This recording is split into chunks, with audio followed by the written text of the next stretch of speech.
Hello everyone, welcome back to my YouTube channel. आज की class में हम फिजिक्स में करने वाले हैं मैग्नीफिकेशन और रिफ्लेक्शन के क्वेश्चन। तो सबसे पहले हम टॉपिक लेंगे मैग्नीफिकेशन। मैग्नीफिकेशन से संबंधित क्वेश्चन देखें तो उसमें फर्स्ट क्वेश्चन है, an object is placed in front of A concave lens of focal length 15 centimetre and an image is formed at 7.5 centimeter, then the magnification of the lens is कि एक वस्तु है, उसको 15 centimetre की focus दूरी वाले अवतल लेंस के सामने रखा गया है और उसकी इमेज जो बन रही है वो 7.5 सेंटीमीटर पर बन रही है।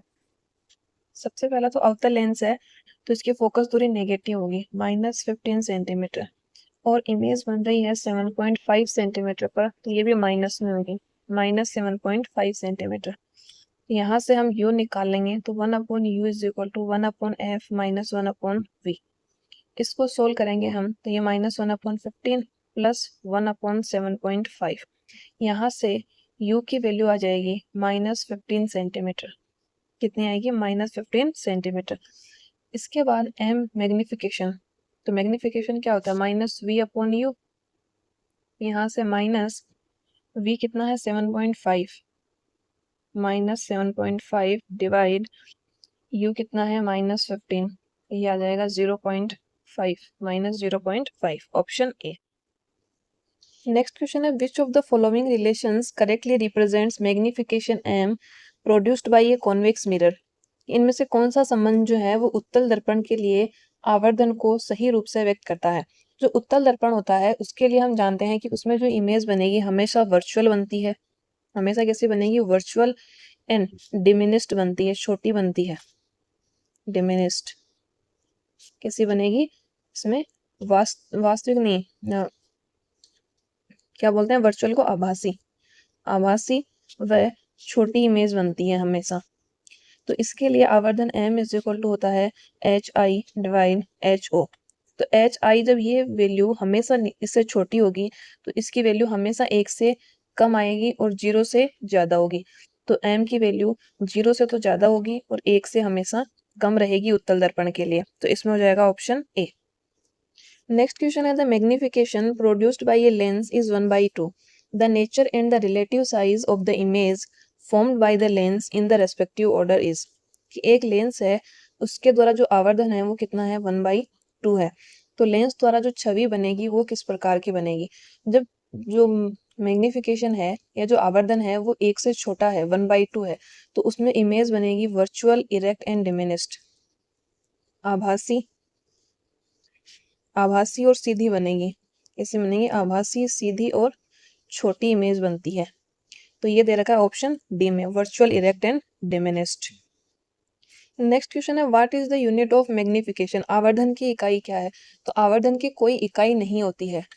आवर्धन की कोई भी यूनिट नहीं होती है। क्यों नहीं होती है? m इज इक्वल टू क्या होता है? एक फॉर्मूला तो होता है -v/u। तो दोनों ही ऊपर और नीचे दोनों में क्या है? डिस्टेंस है। दोनों की यूनिट जो है मीटर में रहेगी, तो मीटर से मीटर कैंसिल आउट हो जाएगा।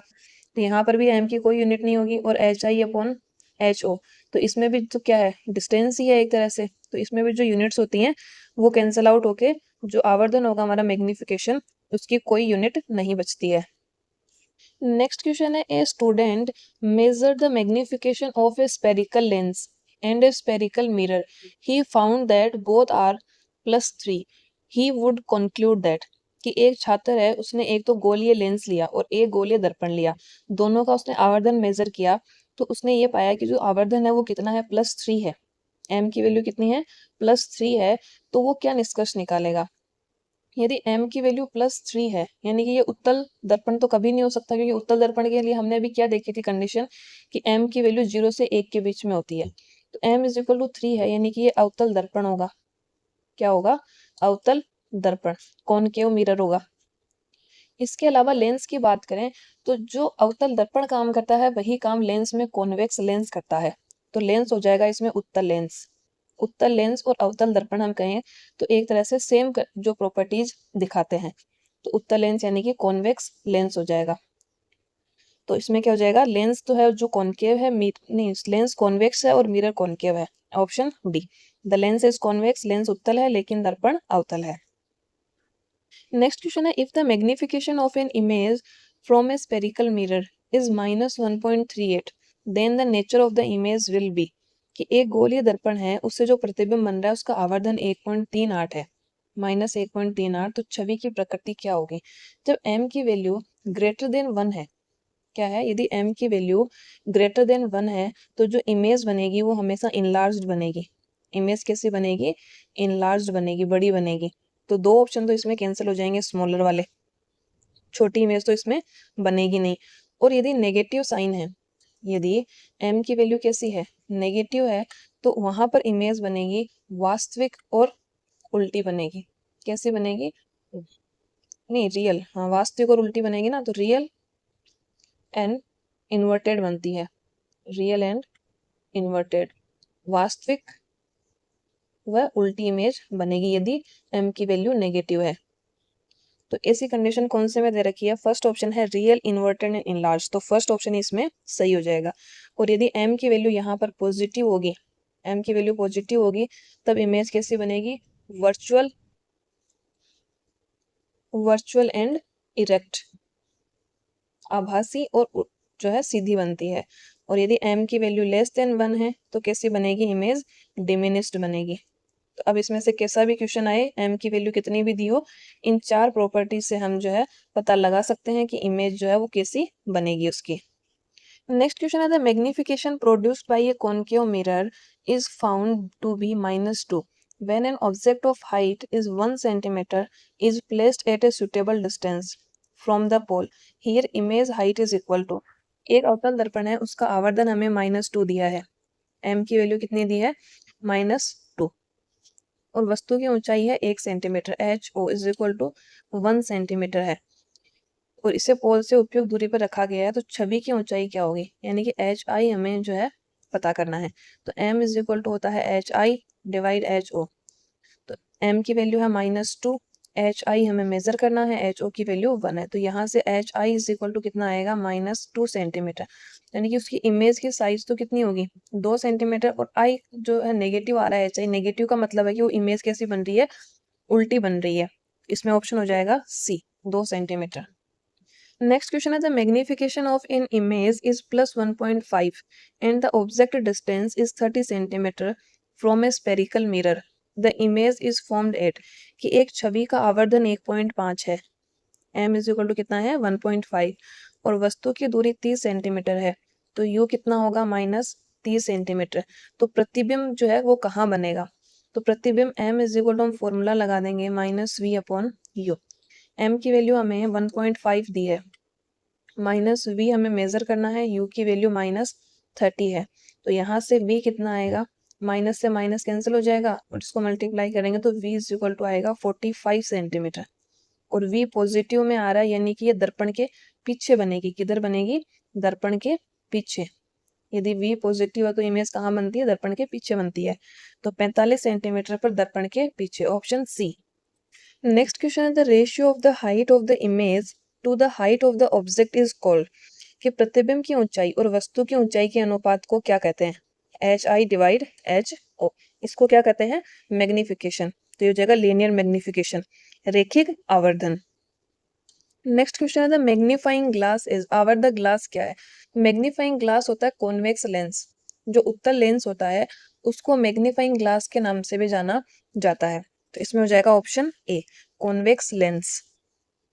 और इसकी जो आवर्धन क्षमता होती है, मैग्नीफाइंग कैपेसिटी, आवर्धन क्षमता का फॉर्मूला होता है 1+d डिवाइड बाय f, ये जो है उत्तल लेंस की आवर्धन क्षमता का जो है फॉर्मूला है।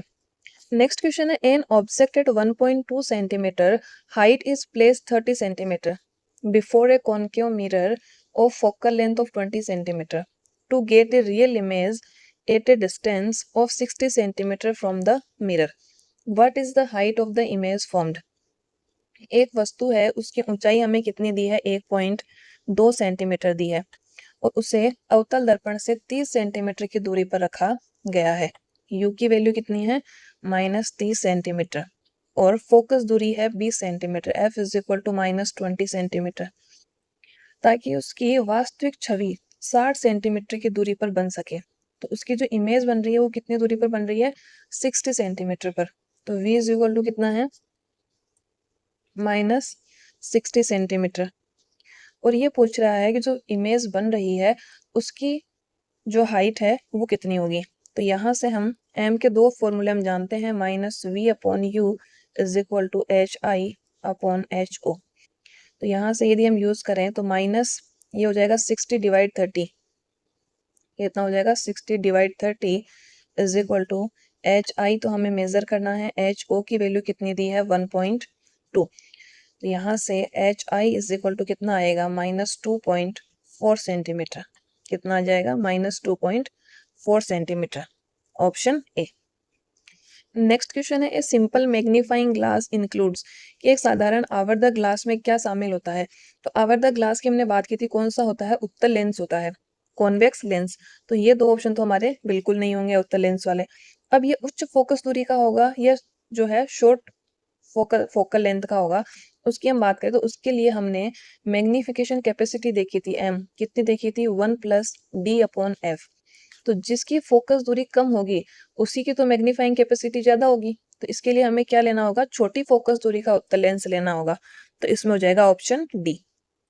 नेक्स्ट क्वेश्चन है, the magnification of a mirror must be for a virtual and erect image, कि आभासी और सीधी छवि के लिए दर्पण का आवर्धन कैसा होना चाहिए। तो आभासी और सीधी छवि के लिए कैसा होना चाहिए, पॉजिटिव होना चाहिए। इसके हमने जो है चारों केस देखे थे, तो पॉजिटिव के लिए कैसा होगा, आभासी और सीधा।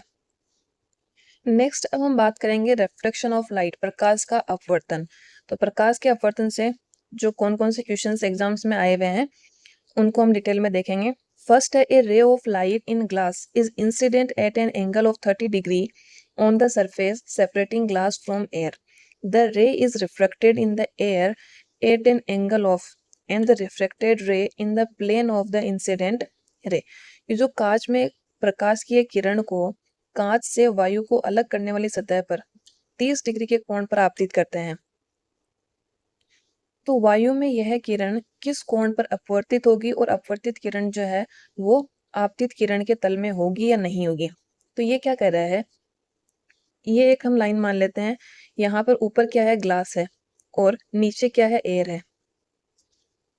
क्या माना हमने कि ये ग्लास है और ये एयर है, और ये इनको सेपरेट करने वाली लाइन है। तो ग्लास में हम एक जो है प्रकाश किरण आपतित करते हैं, कि ये कोई प्रकाश किरण आपतित होती है, तो ये जब एयर में जाएगी तो ये कितना डिग्री का कोण बनाएगी। तो ये क्या होता है, एक अभिलंब है, नॉर्मल है, इसी से हम कोण मापते हैं। तो ये एंगल दिया है 30 डिग्री का। और जब ये जो किरण है वो अपवर्तित होगी तो वो क्या करती है, अभिलंब से दूर हटती है, अभिलंब से दूर हटेगी। तो ये वाला जो एंगल होगा ये ग्रेटर देन 30 डिग्री होगा, 30 डिग्री से ज्यादा होगा। क्यों होगा, क्योंकि जब भी कोई प्रकाश किरण सघन यानी कि डेंसर मीडियम से रेरर मीडियम में जाती है, सघन से विरल माध्यम में जाती है, तो वो अपने अभिलंब से दूर हटती है, इसका जो नॉर्मल है उससे वो दूर मुड़ती है। तो ये जो एंगल हो जाएगा वो अपवर्तित एंगल बढ़ जाएगा, तो कैसा होगा, 30 डिग्री से अधिक होगा। अब हम देख रहे हैं कि जो हमारी आपतित किरण है वो इस प्लेन में है, आपतित किरण जो है इसी प्लेन में है, और जो अपवर्तित किरण है वो भी इसी प्लेन में है, सेम प्लेन में है। तो इसका आंसर हो जाएगा ऑप्शन बी, कि 30 डिग्री से अधिक के कोण पर तो वो अपवर्तित होगी, और जो अपवर्तित किरण है वो उसी तल में होगी जिसमें आपतित किरण है। तो इसका आंसर क्या हो जाएगा, ऑप्शन बी। नेक्स्ट क्वेश्चन है, the refractive index of a diamond is 2.42, then the speed of light in the diamond is. हीरे का अपवर्तनांक 2.42 है, तब हीरे में प्रकाश की गति क्या होगी। तो स्पीड हम निकालेंगे, स्पीड किसमें, डायमंड में। यदि डायमंड में हमें स्पीड निकालनी है तो एयर में लाइट की क्या स्पीड है, speed of light in air, in air divide जो रिफ्रैक्टिव इंडेक्स है, किससे डिवाइड कर देंगे हम, रिफ्रैक्टिव इंडेक्स से डिवाइड कर देंगे, तो हमें हीरे में प्रकाश की गति मिल जाएगी। तो ये हो जाएगी 3 × 10⁸, और रिफ्रैक्टिव इंडेक्स कितना है 2.42। तो इसको सोल्व करने पर आएगा 1.24 × 10⁸ मीटर पर सेकेंड। तो इसमें हो जाएगा option B. Next, if light enters from air to some medium A having a refractive index of 1.33, then what is the speed of light in the medium A? यदि एक प्रकाश वायु से किसी माध्यम A में प्रवेश करता है जिसका अपवर्तनांक कितना है 1.33, तो माध्यम ए में प्रकाश की गति क्या होगी। तो मान लेते हैं कि माध्यम ए में जो गति है, स्पीड है, वो कितनी हो जाएगी।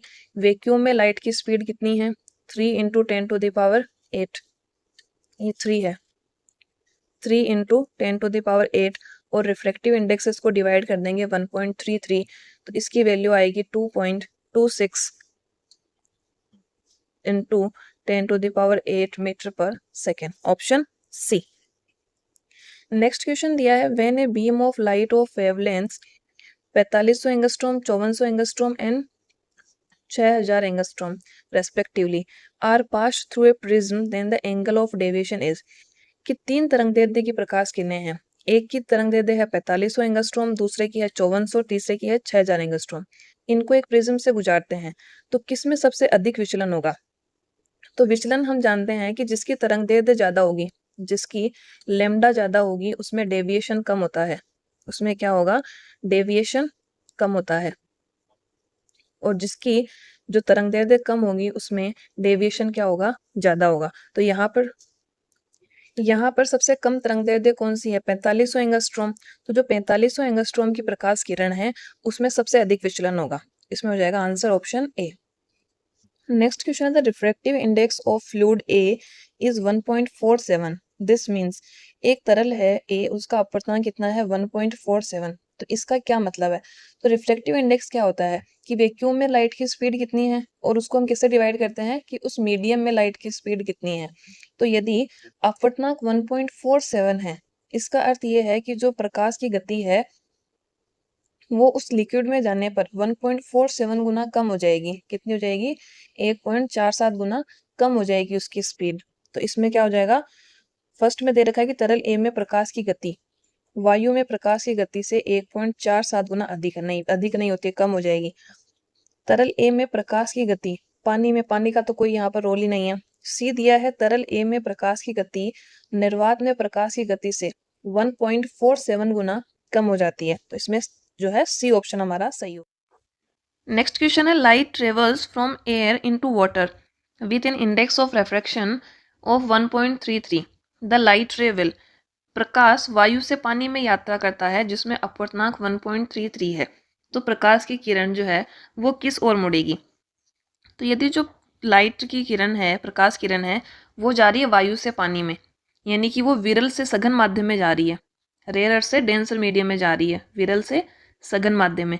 तो विरल से सघन माध्यम में जाएगी तब वो नॉर्मल की तरफ मुड़ती है, जो अभिलंब होगा या जो नॉर्मल होता है उसकी तरफ मुड़ती है। तो बेंड टुवर्ड्स द नॉर्मल, सामान्य की ओर झुक जाएगी, ऑप्शन सी। नेक्स्ट है, the refractive index of a material can be linked with the relative और propagation of light in the different media. किसी भी पदार्थ का अपवर्तनांक जो है वो विभिन्न माध्यमों में प्रकाश के प्रसार के सापेक्ष किससे जुड़ा होता है। तो जो पदार्थ का अपवर्तनांक होता है वो किससे जुड़ा होता है, उसकी जो विभिन्न माध्यम में जो उसकी गति होती है, उसकी अलग अलग स्पीड होती है, उससे संबंधित होता है। तो इसमें क्या हो जाएगा, स्पीड। नेक्स्ट क्वेश्चन है, a ray of light travelling in air enters a glass slab, which of the following statement is और आर करेक्ट। कि एक प्रकाश किरण है वो वायु से कांच की पट्टी में प्रवेश करती है, तो उससे संबंधित कुछ कथन दिए गए हैं, उनमें से कौन कौन से सही हैं। पहला दिया है कि आपतन कोण अपवर्तन कोण से बड़ा होगा। तो यदि हम कांच की स्लेब की बात करें, यहाँ पे जो है हमें पहले इसका बेसिक देखना पड़ेगा थोड़ा। ये कांच की स्लेब है, ठीक है, इस पर कोई किरण आपतित होती है, इस पर ये जो है प्रकाश किरण आपतित हो रही है, ये इसका यहाँ पर अभिलंब है, या हम इसको नॉर्मल कह सकते हैं, और ये एंगल क्या है, आई है। अब यहाँ से जब किरण आपतित होगी, ऊपर क्या है, एयर है, और ये क्या है, ग्लास है। तो एयर से ग्लास में आएगी तो किरण किधर मुड़ेगी, जो नॉर्मल है उसकी तरफ जो है बेंड होती है, तो इसकी तरफ बेंड होगी। तो ये हो जाएगा हमारा रिफ्लेक्शन एंगल, अपवर्तन कोण। तो ये इसकी तरफ मुड़ेगी, यानी कि जो अपवर्तन कोण होगा वो आपतन कोण से छोटा होता है। उसके बाद ये जब यहाँ पर आती है किरण अपवर्तित होके, उसके बाद जो है ये वापस कहाँ जा रही है, ग्लास से एयर में जा रही है, तो वापस ये नॉर्मल से दूर हटती है, नॉर्मल से क्या होगी, दूर हटेगी। ये हो जाएगा हमारा emergence angle, angle of emergence, निर्गमन कोण। निर्गमन कोण यानी कि जहाँ से प्रकाश किरण वापस उस कांच की स्लेब से बाहर निकल जाएगी, और उस समय जब वो नॉर्मल के साथ जो कोण बनाती है वो कौन सा होता है, निर्गमन कोण। तो ये है निर्गमन कोण या एंगल ऑफ इमर्जेंस, निर्गमन कोण, और ये है निर्गमन किरण, निर्गमन किरण इमर्जेंट रे। तो ये इसकी पूरी थ्योरी हो गई। अब फर्स्ट स्टेटमेंट ये कह रहा है कि angle of incidence is greater than the angle of refraction, कि जो आपतन कोण आई है वो अपवर्तन कोण आर से बड़ा है। बिल्कुल सही है, क्योंकि ये नॉर्मल की तरफ मुड़ जाती है जब ये कांच में प्रवेश करेगी। तो पहला स्टेटमेंट सही है। सेकेंड है angle of incidence is equal to angle of emergence, ये जो आपतन कोण है वो निर्गमन कोण ई के बराबर है। आई इज इक्वल टू क्या है, ई। तो ये भी इसमें सही है, इसमें आपतन कोण निर्गमन कोण के बराबर होता है। नेक्स्ट दिया है the emergent ray is parallel to the incident ray, कि जो निर्गमन किरण है वो आपतन किरण के समानांतर होगी। तो ये हमारी निर्गमन किरण थी, और इसको यदि हम आगे की तरफ ऐसे बढ़ाएं तो ये इसके पैरेलल चलती है। तो जो आपतन किरण होगी उसके समानांतर होती है निर्गमन किरण। तो थर्ड स्टेटमेंट भी इसमें सही है। तो इसमें तीनों सही दिए हैं, तो फर्स्ट, सेकेंड एंड थर्ड तीनों स्टेटमेंट सही हैं। नेक्स्ट क्वेश्चन है the refractive index of turpentine oil and glass are 1.47 and 1.52 respectively. A ray of light passes from turpentine oil to glass. The refractive index of glass with respect to turpentine oil is, and the ray bends the normal in glass. कि turpentine oil का अपवर्तनांक दिया है हमें 1.47 और glass का कितना है 1.52, और ये प्रकाश जो किरण है वो टर्पेंटाइन तेल से कांच में जाती है। तो कांच का टर्पेंटाइन तेल के सापेक्ष अपवर्तनांक कितना है, तो सापेक्ष में निकालेंगे तो यहाँ पर हम इसको n मान लेते हैं। टर्पेंटाइन तेल के सापेक्ष, तो जिसके सापेक्ष देखा जाएगा उसका अपवर्तनांक नीचे आएगा, और जिसका देखना है कांच का वो आ जाएगा 1.52 ऊपर, तो ये आएगा 1.03। तो सापेक्ष अपवर्तनांक तो कितना हो गया 1.03। अब ये देखना है कि जो किरण है वो जब कांच में जाएगी तो वो नॉर्मल की तरफ मुड़ती है या नॉर्मल से दूर जाएगी। तो यहाँ पर कांच का अपवर्तनांक ज़्यादा है, और कांच का अपवर्तनांक ज़्यादा है तो वो नॉर्मल की तरफ मुड़ेगी। किस तरफ मुड़ेगी, टूवर्ड्स नॉर्मल, सामान्य की ओर मुड़ेगी। तो 1.03 और सामान्य की ओर, ऑप्शन सी। नेक्स्ट है the component of white light that deviates the most on passing through a glass prism is. सफ़ेद प्रकाश का वह घटक जो कांच के प्रिज्म से गुजरने पर सबसे अधिक विचलित होता है। तो सफ़ेद प्रकाश में कितने घटक होते हैं, इसमें हम जानते हैं कितने कलर होते हैं, विबग्योर। कितने हो गए 7। अब जिसकी वेवलेंथ सबसे कम होगी वो सबसे अधिक विचलित होगा, और सबसे कम वेवलेंथ होती है विबग्योर की। तो बैंगनी कलर जो है, वोयलेट कलर है, वो सबसे अधिक विचलित होता है, ऑप्शन सी। नेक्स्ट क्वेश्चन है ए beam of white light undergoes dispersion through a triangular glass prism forming A band of 7 colours. Which of the statement is और आर करेक्ट। सफ़ेद प्रकाश की किरण जो है वो एक त्रिकोणीय कांच के प्रिज्म से गुजरती है और 7 रंग का एक बैंड बनाती है। अब इनमें से कौन से कथन सही हैं। पहला है the red coloured component has the minimum refractive index, जो लाल रंग वाला घटक है उसका अपवर्तनांक न्यूनतम होता है। तो ये सही है, जो लाल रंग का कंपोनेंट होगा उसका रिफ्रैक्टिव इंडेक्स सबसे कम होता है। नेक्स्ट दिया है कि बैंगनी रंग वाला जो घटक है उसका विचलन सबसे कम होता है। तो ये स्टेटमेंट क्या है, गलत है, क्योंकि बैंगनी रंग का जो है उसमें डेविएशन सबसे अधिक होता है क्योंकि उसकी वेवलेंथ कम होती है। नेक्स्ट है सफ़ेद प्रकाश के सभी घटकों की कांच में समान गति है। नहीं, जितने भी जो उसके घटक होते हैं वाइट लाइट के कंपोनेंट हैं उनकी सबकी स्पीड अलग अलग होगी ग्लास में। तो इसमें सिर्फ only first is correct, option D. Next question है the value of the absolute refractive index of a medium is always. किसी माध्यम के निरपेक्ष अपवर्तनांक का मान हमेशा क्या होता है। तो जो निरपेक्ष अपवर्तनांक होता है उसका मान हमेशा 1 से अधिक होता है। कितना होगा, 1 से अधिक होगा हमेशा निरपेक्ष अपवर्तनांक का मान। नेक्स्ट क्वेश्चन है a ray of light bends towards the normal while traveling from medium A to medium B. Which of the following statement is or are correct? ये क्या कह रहा है, ये जो प्रकाश की किरण है वो एक माध्यम A से माध्यम B में जाती है, यानी कि ये मीडियम A है और ये मीडियम B है। यहाँ से ये जो जा रही है यात्रा करते समय वो सामान्य की ओर मुड़ जाती है, यानी कि ये हमारा नॉर्मल हो गया तो ये नॉर्मल की तरफ थोड़ी सी बेंड हो जाएगी। ये एंगल I हो गया, ये एंगल R है। अब ये कह रहा है कि कौन से कथन सही हैं। ये नॉर्मल की तरफ मुड़ रही है, इसका अर्थ ये है कि ऊपर वाला जो मीडियम है वो विरल है और नीचे वाला क्या है, सघन है। ये रेयर है ऊपर वाला, नीचे वाला डेंसर मीडियम है। अब फर्स्ट स्टेटमेंट ये दिया है कि माध्यम ए प्रकाशीय रूप से माध्यम बी से घना है, नहीं, जो माध्यम बी है वो अधिक सघन है, तो पहला स्टेटमेंट इसमें गलत है। सेकंड दिया है माध्यम ए में प्रकाश की गति माध्यम बी की तुलना में अधिक है, तो जो माध्यम विरल होगा या रेयरर होगा उसमें प्रकाश की गति भी क्या होती है, प्रकाश की गति अधिक होती है, उसमें प्रकाश की गति अधिक होगी, तो माध्यम ए में प्रकाश की गति अधिक है। दूसरा स्टेटमेंट क्या है, सही है। नेक्स्ट है माध्यम बी का अपवर्तनांक माध्यम ए के अपवर्तनांक से अधिक है, तो बी का अपवर्तनांक ए से ज्यादा होगा, तो सी स्टेटमेंट भी सही है, तो both B and C, option D. Next question है planets do not twinkle because, ग्रह हमें टिमटिमाते हुए नहीं दिखाई देते हैं, क्यों? क्योंकि ग्रह से जो प्रकाश आ रहा है वो जब वायुमंडलीय जो हमारी परतें होती हैं उनमें जब वो प्रवेश करता है तो उनमें जो अपवर्तन होता है उसमें उसका जो प्रभाव है वो एवरेज हो जाता है, तो इसलिए हमें जो प्रकाश हम कहें कि जो ग्रह हैं वो हमें टिमटिमाते हुए नहीं दिखाई देते हैं। हमें कोई भी जो तारे हैं वो सब टिमटिमाते हुए क्यों दिखाई देते हैं, क्योंकि उसमें जो हमारी वायुमंडलीय परतें हैं उनमें सबकी डेंसिटी अलग अलग है, तो उनमें प्रकाश की स्पीड भी जो है अलग अलग हो जाएगी और उसमें अपवर्तन के कारण हमें तारे टिमटिमाते हुए दिखाई देते हैं। लेकिन जो ग्रह हैं उनसे जो प्रकाश आ रहा है वो क्या हो जाता है, वायुमंडलीय अपवर्तन का उस पर प्रभाव जो है एवरेज हो जाता है, औसत हो जाता है, इसलिए जो वे हैं ग्रह हैं वे प्रकाश के विस्तारित स्रोत के रूप में कार्य करते हैं, जो एक्सटेंडेड सोर्स ऑफ लाइट की तरह वो काम करते हैं, तो इसमें हो जाएगा option C, they act as extended source of light.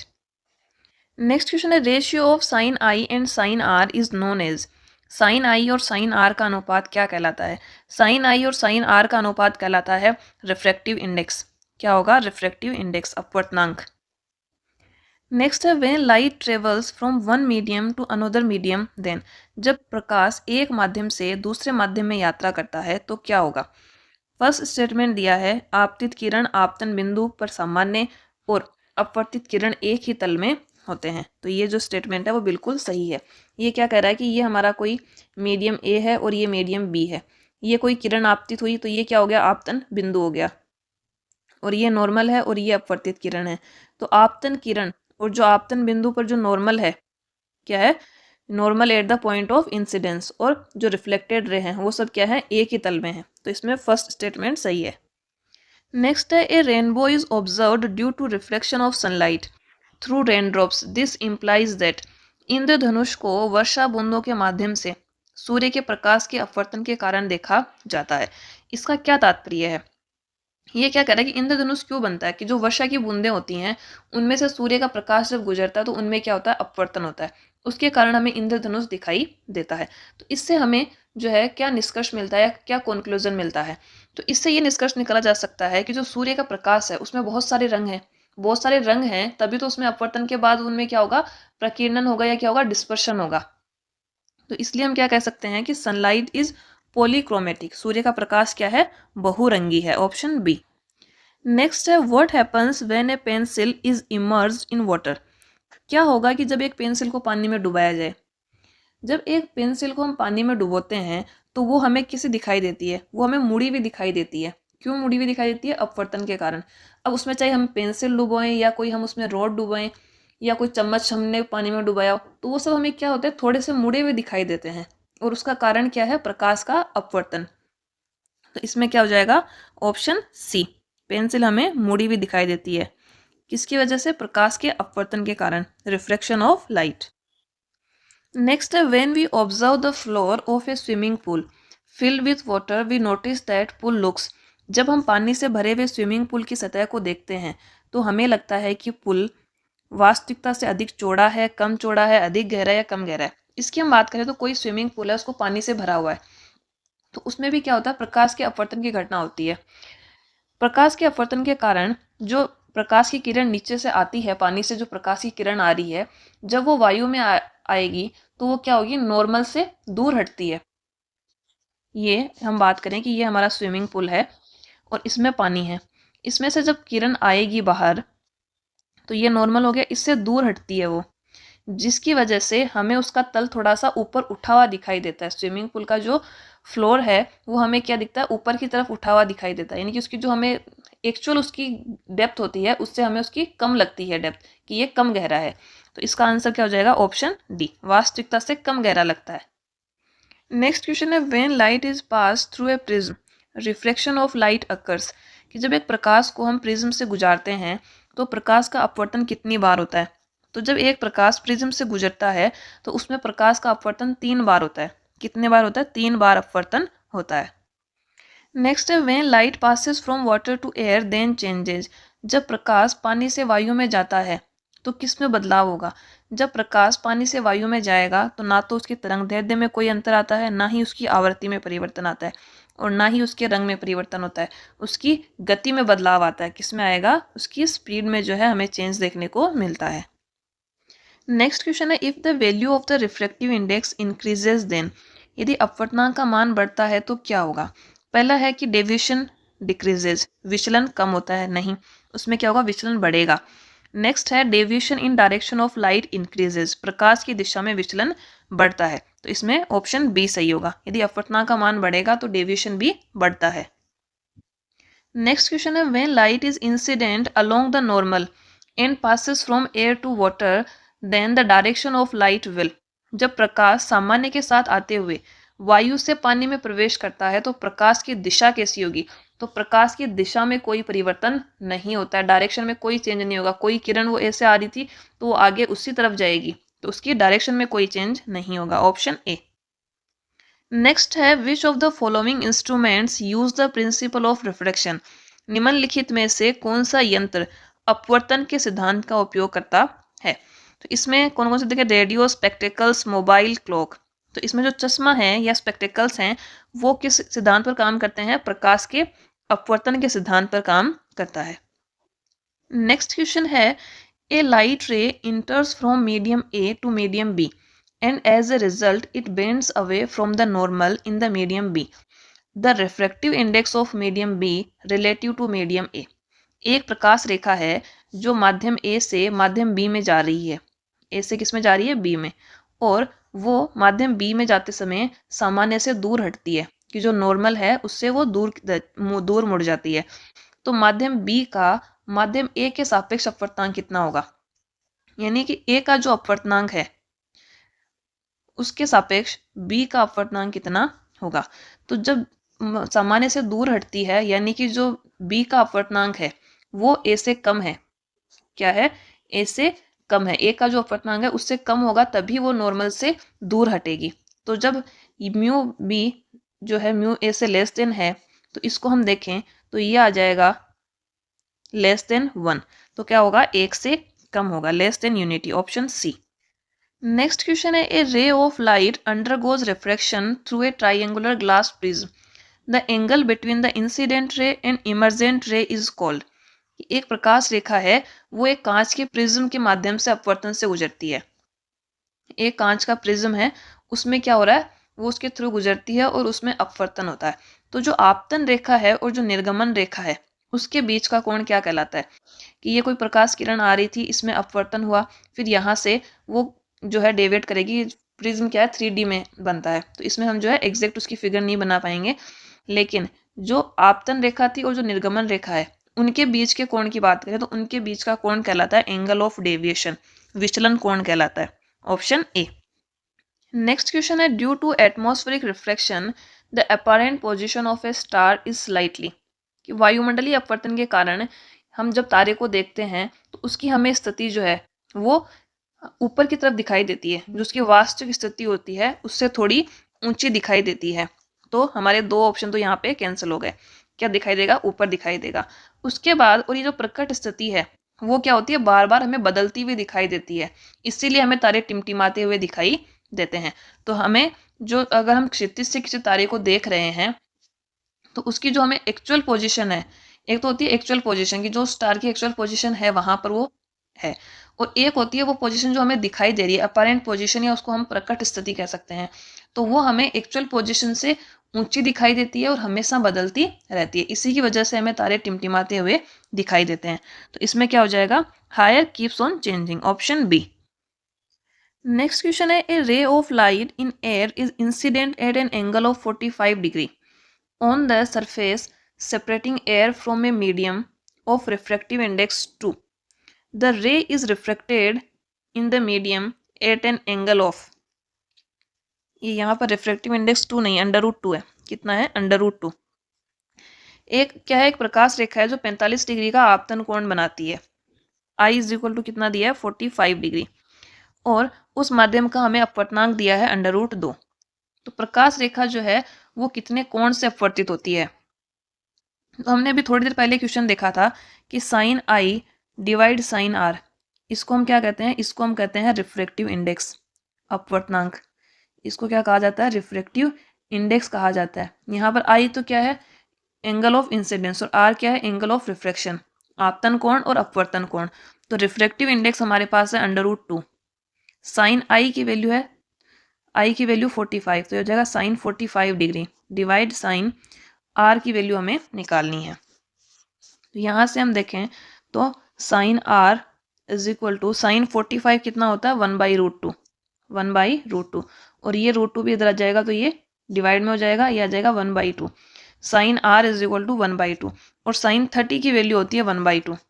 कितने की वैल्यू होती है? Sine 30 degree is equal to 1/2 होता है। तो यहाँ से आर की वैल्यू हमारे पास कितनी आ गई? 30 डिग्री। अपवर्तन कोण कितना होगा? 30 डिग्री होगा, ऑप्शन ए। नेक्स्ट क्वेश्चन है, suppose you are given 3 mediums A, B and C with refractive indexes 1.47, 1.33 and 1.44 respectively. If the velocity of light in A, B and C are VA, VB and VC respectively, then which of the following is true? हमें क्या दिए गए? 3 माध्यम दिए गए हैं, A, B और C। उनके अपवर्तनांक कितने दिए गए हैं? 1.47, 1.33 और 1.44। और उनमें प्रकाश की गति है VA, VB और VC। तो इनमें से कौन सा कथन सही होगा? इसके लिए हम बात करें तो जिसका अपवर्तनांक कम होगा, जिस माध्यम का अपवर्तनांक कम होता है उसमें प्रकाश की गति अधिक होगी। उसमें क्या होगी? प्रकाश की गति अधिक होगी। तो सबसे कम अपवर्तनांक कौन सा है? 1.33। तो ये कौन सा है? B medium. और बी मीडियम में वेलोसिटी कितनी है? वीबी। वीबी सबसे ज्यादा होगी। उसके बाद 1.44 यानी कि वीसी, और सबसे लास्ट में हो जाएगा वीए। तो इसमें हो जाएगा ऑप्शन ए। नेक्स्ट क्वेश्चन है, which of the following is not an example of refraction of light? इनमें से कौन सा प्रकाश के अपवर्तन का उदाहरण नहीं है? फर्स्ट है फॉर्मेशन ऑफ रेनबो, तो इंद्रधनुष का निर्माण ये प्रकाश के अपवर्तन के कारण होता है। तारों का टिमटिमाना, ये भी प्रकाश के अपवर्तन की घटना है। तीसरा है image formation by human eye, मानव आंख द्वारा चित्र का निर्माण, ये भी प्रकाश के अपवर्तन के कारण होता है। तीसरा दिया है red colour of setting sun, अस्त होते समय सूर्य का लाल रंग दिखाई देना, ये किसके कारण होता है? प्रकाश के प्रकीर्णन के कारण होता है। प्रकाश के प्रकीर्णन के कारण होता है, ना कि अपवर्तन के कारण। तो इसमें हो जाएगा ऑप्शन डी। किसके कारण होगा? Scattering of light, scattering of light. तो इसमें क्या हो जाएगा? Option D. नेक्स्ट क्वेश्चन है, what is the time difference between the actual passing of the sun over the horizon and us being able to see the image of it on earth? कि जब सूर्य है वो क्षितिज को वास्तविक रूप से पार करता है और हम पृथ्वी पर उसकी छवि को कितने मिनट तक देख सकते हैं? इसको हम बहुत सरल शब्दों में समझें तो इसको हम इसे समझ सकते हैं कि जब सूर्य उदय होता है उससे पहले ही हमें सूर्योदय दिखाई देने लगता है, और जब सूर्यास्त हो जाता है उसके भी 2 मिनट बाद तक हमें सूर्य जो है दिखाई देता है। तो कितने मिनट तक जो है हमें दिखाई देता है? ये टाइम होता है 2 मिनट का। कितना होता है? 2 मिनट का टाइम होता है, बिफोर एक्चुअल सनराइज और बिफोर एक्चुअल सनसेट। तो इन दोनों कंडीशन में हमें 2 मिनट का टाइम मिलता है। तो कुल मिलाकर 4 मिनट तक हमें जो सूर्य है वो एक्स्ट्रा में दिखाई देता है। कितने मिनट तक? 4 मिनट तक। और ये भी होता है लाइट के रिफ्लेक्शन के कारण, प्रकाश के अपवर्तन के कारण ये घटना हमें देखने को मिलती है। तो इसमें क्या हो जाएगा? Option D, 2 minute. नेक्स्ट है, the ability of a medium to reflect light is also expressed in terms of its. किसी माध्यम की प्रकाश को अपवर्तित करने की क्षमता को इसके किस रूप में व्यक्त किया जा सकता है?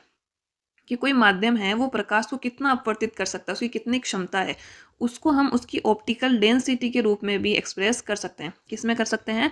ऑप्टिकल डेंसिटी या ऑप्टिकल घनत्व में उसको हम दर्शा सकते हैं। नेक्स्ट क्वेश्चन है, why do stars twinkle in the sky at night?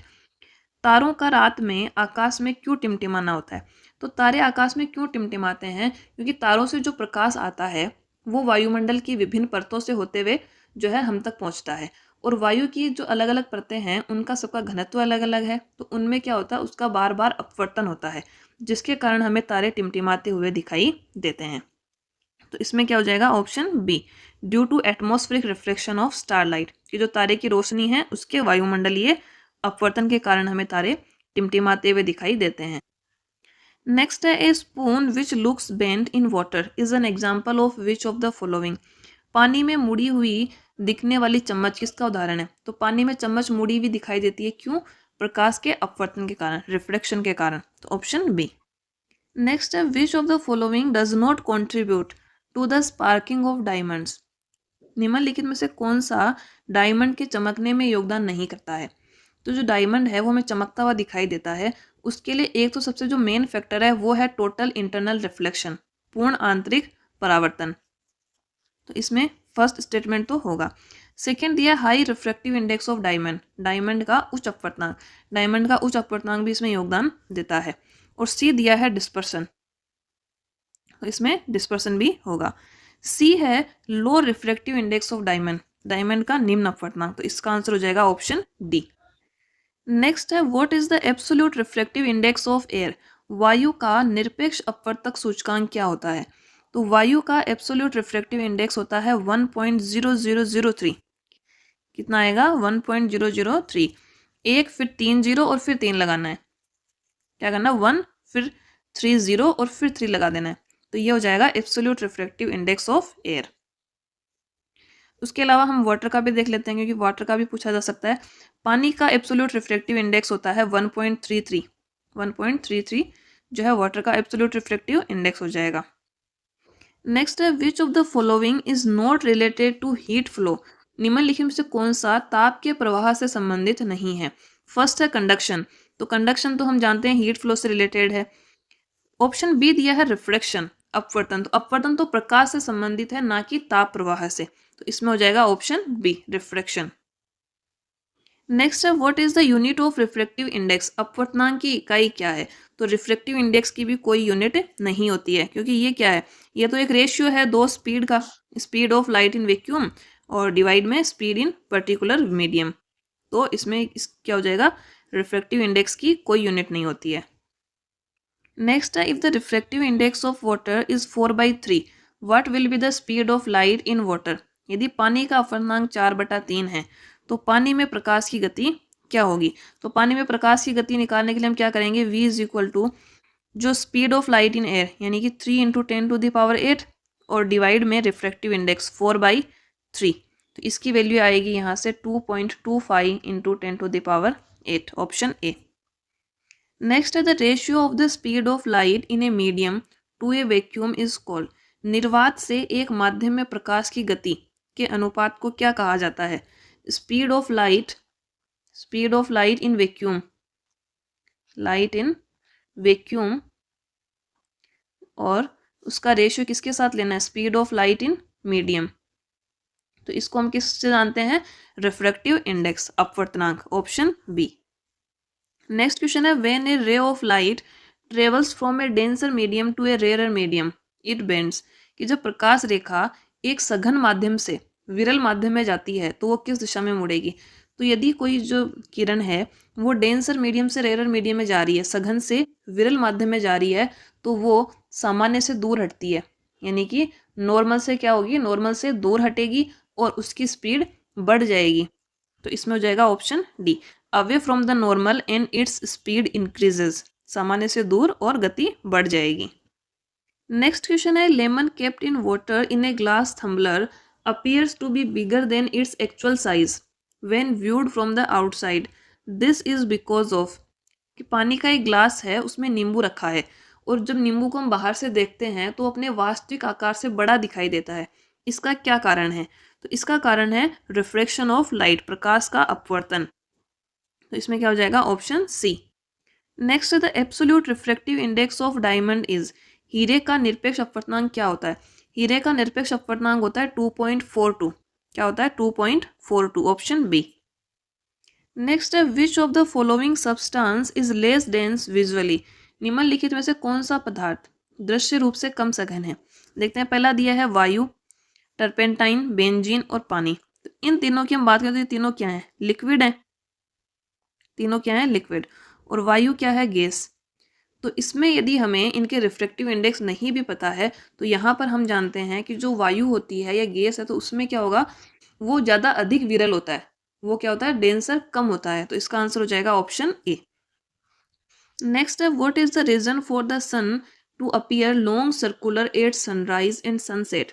सूर्य को सूर्योदय और सूर्यास्त पर लंबा गोलाकार क्यों दिखाई देता है। सूर्योदय और सूर्यास्त जब होता है उस समय जो सन है हमें बड़ा दिखाई देता है, उसका क्या कारण है, तो वो हमें दिखाई देता है रिफ्लेक्शन के कारण, अपवर्तन के कारण जो है सूर्योदय और सूर्यास्त के समय सूर्य बड़ा दिखाई देता है। नेक्स्ट क्वेश्चन है, which of the following options represent the correct ascending order of refractive index of certain substances. कि कुछ हमें पदार्थ दिए गए हैं, उनके अपवर्तनांक को आरोही क्रम में हमें जो है सेट करना है। तो इसमें ऑप्शन दिया है पहला सेंधा नमक। सेंधा नमक जो है इसका रिफ्रैक्टिव इंडेक्स होता है 1.54, कितना होता है, 1.54। बेंजीन की बात करें, बेंजीन का होता है 1.5। केरोसिन का होता है 1.44, 1.44, और बर्फ का होता है 1.31। तो पहला ऑप्शन तो हमें कैसा दे रखा है, पहला ऑप्शन तो डिसेंडिंग ऑर्डर में दे रखा है, अवरोही क्रम में, और हमें देखना है इसका पूरा उल्टा। तो ऑप्शन बी में भी केरोसिन पहले दे दिया है, सबसे कम किसका होगा, बर्फ का होगा। तो ये ऑप्शन डी में दे रखा है, बर्फ, उसके बाद केरोसिन, उसके बाद बेंजीन, और सबसे अधिक किसका होता है, सेंधा नमक का अपवर्तनांक होगा। तो इसमें हो जाएगा ऑप्शन डी। नेक्स्ट क्वेश्चन है, in which case are the incident ray and reflected ray all on the same surface. किस मामले में आपतित किरण और परावर्तित किरण एक ही सतह पर होती है। तो रिफ्रैक्शन और रिफ्लेक्शन दोनों कंडीशन में आपतित किरण और परावर्तित किरण एक ही सतह पर होंगी। तो इसमें हो जाएगा ऑप्शन बी। नेक्स्ट है, the effect of which light turns on the boundary between two mediums is. दो माध्यमों के मध्य सीमा पर प्रकाश के मुड़ने की घटना किसके प्रभाव से होती है। तो दो माध्यम हैं और वहां पर प्रकाश की किरण मुड़ती है, इधर भी मुड़ सकती है, इधर भी मुड़ सकती है। ये घटना किसके कारण होती है, अपवर्तन के कारण, ऑप्शन सी। ठीक है। नेक्स्ट क्वेश्चन है, value of refractive index can be calculated by. अपवर्तनांक का मान निम्नलिखित में से किसका उपयोग करके हम जो है ज्ञात कर सकते हैं। तो Newton's law, Ohm's law, Snell's law. Snell के नियम का यूज करके हम अपवर्तनांक का मान निकाल सकते हैं। स्नेल लॉ कौन सा है, sine I divide R, sine I upon sine R. ये इससे हम क्या निकाल सकते हैं, रिफ्रैक्टिव इंडेक्स। तो ये नियम कौन सा है, स्नेल का नियम है। तो इसमें हो जाएगा ऑप्शन सी। नेक्स्ट क्वेश्चन है, travellers in deserts often tend to have an optical illusion of a sheet of water where none actually exist, what is this called. जो मरुस्थल होता है वहां पर एक घटना होती है, मरुस्थल में जो यात्री है अक्सर जल की परत का एक दृष्टिगत भ्रांति महसूस करते हैं, जहां वास्तविक रूप से कोई जल नहीं होता। इसे क्या कहते हैं। ये जो मरुस्थल है वहां पर क्या होता है, हमें एक भ्रम उत्पन्न होता है, वहां पर पानी नहीं होता है फिर भी हमें पानी दिखाई देता है, ऐसा लगता है कि कुछ दूरी पर आगे पानी है। तो इस घटना को क्या कहा जाता है, इस घटना को कहते हैं मृग मरीचिका। क्या कहा जाता है, मृग मरीचिका कहा जाता है इस घटना को। और ये होती क्यों है, ये होती है प्रकाश के पूर्ण आंतरिक परावर्तन के कारण। किसके कारण होती है, पूर्ण आंतरिक अपवर्तन के कारण होती है।